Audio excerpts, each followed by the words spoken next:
క్లియర్గా చెప్పాను. సార్ ఇలా ఉందంటే వాళ్ళు ఇమీడియట్గా యాక్షన్ తీసుకొని కంట్రోల్ చేశారు అప్పుడు ఇష్యూని. దానికి నిజంగా thank you very much sir, ఇమీడియట్గా రెస్పాండ్ అయినందుకు. ఈరోజు నిన్న జరిగిన ఇష్యూలో టక్కని ఒక 10 మంది నేను కరెక్ట్గా స్టేజ్ ఎక్కక ముందు కాల్స్ వచ్చింది నాకు. అన్న కూడా పక్కనే ఉన్నారు. టక్కని కాల్స్ వచ్చింది, ఇలాగ మన అనిల్ని ఎఫ్ఐలో అందరూ బౌన్సర్స్ అన్నందులో ఒక 16 మంది కర్రలు కటార్లు రాడ్లతో వచ్చి ధ్వంసం చేశారు.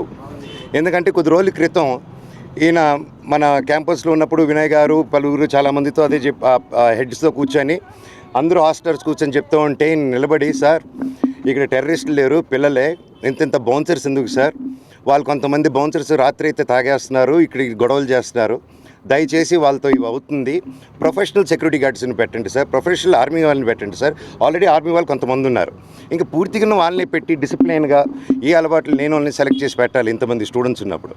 నేను ఫస్ట్ నుంచి ఒకటే చెప్తున్నా, మా ఏరియాలో ప్రతి ఒక్కరిని భయాంతులతో గురి చేస్తున్నారు. సో మళ్ళీ చెప్తున్నాను, ఇక్కడ వీళ్ళని ప్రతి ఒక్కరిని ఇప్పుడు ఈరోజు కొట్టు మూసుకొని పారిపోయాడు. మీరు నోటీస్ చేస్తే నేను గొడవ అయిన వెంటనే సీసీటీవీలు లాక్కొని వెళ్ళడం, హైదరాబాద్లో కూడా నా ఇంట్లో నుంచి సీసీటీవీలు లాక్కొని వెళ్ళడం, ఎక్కడే గొడవ జరిగినా సీసీటీవీలు లాక్కొని వెళ్ళడం. సో ఇది ఆనవాయితీ అయిపోయింది. So as it is same repeat అవుతుంది ప్యాటర్న్. దయచేసి నేను రిక్వెస్ట్ చేస్తున్నాను, ఎమ్మెల్యే గారిని కూడా నేను ట్రై చేశాను, సార్ నానిగారు మీకు నమస్కారం, ఇక్కడున్న ప్రతి ఒక్కరూ మీకు సపోర్ట్ చేసి ఓట్లు వేశారు సార్, అండ్ మీకు తెలుసు ప్రతి ఒక్కరు నిలబడి సపోర్ట్ చేశారు. ఇక్కడ ప్రజలందరికీ మీ సపోర్ట్ కావాలి sir, we are doing a good governance. ఇక్కడ కూడా ఈ సమస్యలు మీ దృష్టికి తీసుకొస్తున్నాను, తీసుకొచ్చి ఇక్కడ మన వాళ్ళకి ప్రతి ఒక్కరికి సేఫ్టీ కలిగండి సార్. అంతే, ప్రతి ఒక్కరికి మీరు ధైర్యం ఇవ్వండి. నేను అడిగేదాన్ని ఏమి ఇవ్వకండి, వాళ్ళకి ధైర్యం ఇవ్వండి.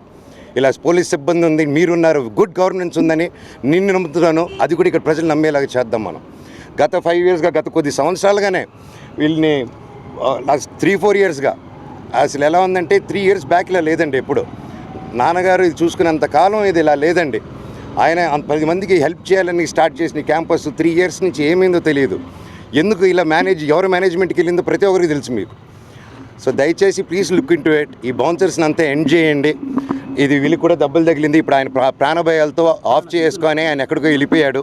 ఆయనకు కూడా ఫోన్స్ వచ్చి బెదిరింపులు జరిగాయి. ఆయన కూడా ఇది కొట్టిన తర్వాత, ఇదంతా అయిన తర్వాత క్యాంపస్లోకి తీసుకెళ్ళి వాళ్ళందరూ బెదిరించారంట.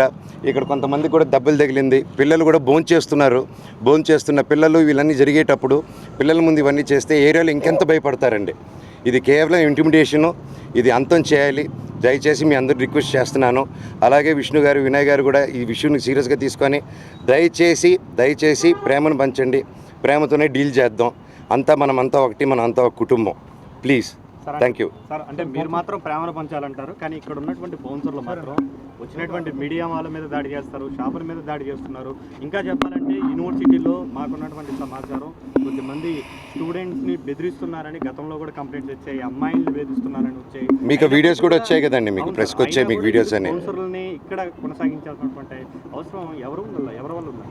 హేమాద్రి నాయుడు అనేసి మెయిన్ అండి. ఆయన ఇక్కడ వినయ్ మహేష్ గారు ఆధ్వర్యాన్ని వచ్చిన తర్వాతే మళ్ళీ హేమాద్రి నాయుడు మా బంధువు కూడా అవుతాడు. ఆయన లీడర్షిప్లో ఆయన ఇక్కడ అందరిని కొట్టుకుంటూ, ఆయన తిరుపతిలో కూడా హాస్టల్స్ కట్టుకొని ఉన్నాడు ఆయన హ్యాపీగా. అండ్ ప్రతిదీ తెలుసు వాళ్ళు చేసేది. అండ్ ఇక్కడ ఆయన ఆధ్వర్యంలో, వీళ్ళిద్దరు ఆధ్వర్యంలో అందరూ వస్తున్నారు, కర్రలతో కొడుతున్నారు. పోలీస్ కర్రలు ఉంటాయి వాళ్ళ దగ్గర, రోడ్డుల్లోనే ఇక్కడ తిరుగుతారు, అంత దాంకోరు, బయటే ఉంటారు అందరూ. మీరు చూస్తే మీరు ఎక్కడికి వచ్చారు, కాన్సార్కి వచ్చారా, ఎక్కడికి వచ్చారని ఉంటుంటుంది మీకు. అదండి, నేను మిగతాది ఇంకెక్కువ మాట్లాడకూడదు. నేను స్టేషన్కి వెళ్ళి సిఐ గారు, డిఎస్పీ గారు న్యాయం చేస్తారని చెప్పారు. నేను ఇక్కడ భయపడే వాళ్ళందరినీ తోడు తీసుకెళ్తున్నాను. వాళ్ళు తోడుగా వెళ్ళి వాళ్ళే కంప్లైంట్ పెడతా అన్నారు. సో నేను ప్రాసెస్ ప్రకారం వెళ్తానండి. అండ్ సురేష్ గారు, ఈయన కూడా ఇక్కడ హాస్టలర్ అండి, హాస్టల్ ఓనరు. ఈయన పోరాడారు, ఈయన లెటర్ పెట్టారు, అది కలెక్టర్ గారి దగ్గర కూడా వెళ్ళింది. దయచేసి ఒకసారి ఆయనకి వినండి ఏం జరిగిందో ఒకసారి.